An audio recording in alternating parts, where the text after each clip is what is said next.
The atrocity is the worst unsolved terrorist attack on UK soil, and victims' families hope a public inquiry could force the disclosure of new evidence and finally identify those responsible. A memorial has been held for the 21 people killed 50 years ago today in the IRA pub bombings in Birmingham. Twin blasts went off minutes apart in the Mulberry Bush, at the bottom of the Rotunda building, and the tavern in the town in New Street. Another 182 people were injured, but no one has ever been brought to justice, with families today renewing calls for an urgent public inquiry. There was a minute's silence at the ceremony, and the victims' names were read out by Birmingham MP Jess Phillips and former West Midlands Mayor Andy Street. As they did so, family members came up one by one to lay a red rose on the memorial. Sophie, Duchess of Edinburgh, addressed the crowd near New Street Station and delivered a message from the King, who was not able to attend. He said the victims remained very much in our thoughts and paid a heartfelt tribute to those who rushed to their aid. What happened on this day 50 years ago was one of so many dreadful tragedies in a devastating period that touched us all, many of us very personally, said the King.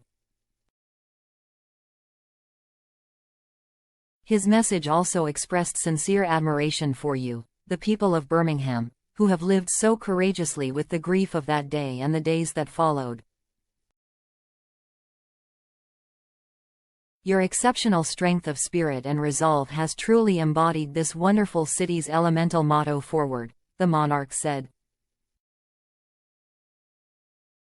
Among relatives pushing for a public inquiry are Julie and Brian Hambleton, whose 18-year-old sister Maxine Hambleton was killed. 50 years for us is just like last week, and for the survivors too. I would imagine that they relive it in their sleep with nightmares, said Ms. Hambleton, 61. Mr. Hambleton said he remembers vividly the last time he saw her sister, dropping her off in the city centre and seeing her get out of the car and walk away. Maxine's family believe the 2019 inquest into the incident was a whitewash. They hope a public inquiry could force documents, currently under a 75-year secrecy order, to be disclosed, as well as compelling people to give evidence. That could potentially bring about new evidence, said Ms. Hambleton.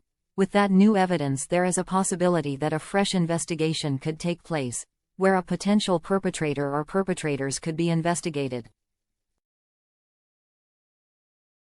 Mr. Hambleton, 69, added, "It wasn't just 21 people that died on that evening. A lot of family members died afterwards because they turned to alcohol, prescription drugs, and they just died heartbroken." The inquest jury in 2019 found a botched IRA warning prior to the attack caused the deaths, as it cost police vital time searching the area.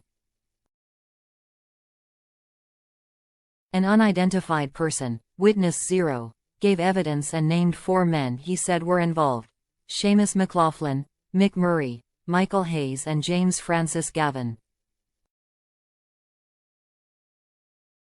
Seamus McLaughlin, who the witness said planned the attack, died in 2014, and Gavin died in 2002. Hayes told media in 2017 he took collective responsibility and had defused a 3rd bomb on the night of the blast. Mick Murray, said to have been behind the botched warning, died in 1999. 6 other Irish men had been wrongly convicted in 1975 over the atrocity and freed in 1991 after a court said the convictions were unsafe. West Midlands Police said in a statement, We know the families and survivors of the tragedy feel the pain every bit as much now as they did then, and that they maintain a desire for answers regarding the events of that terrible day. The bombings were abhorrent, cowardly and evil, and shook Birmingham to its very core. It will always be remembered as one of Birmingham's darkest hours.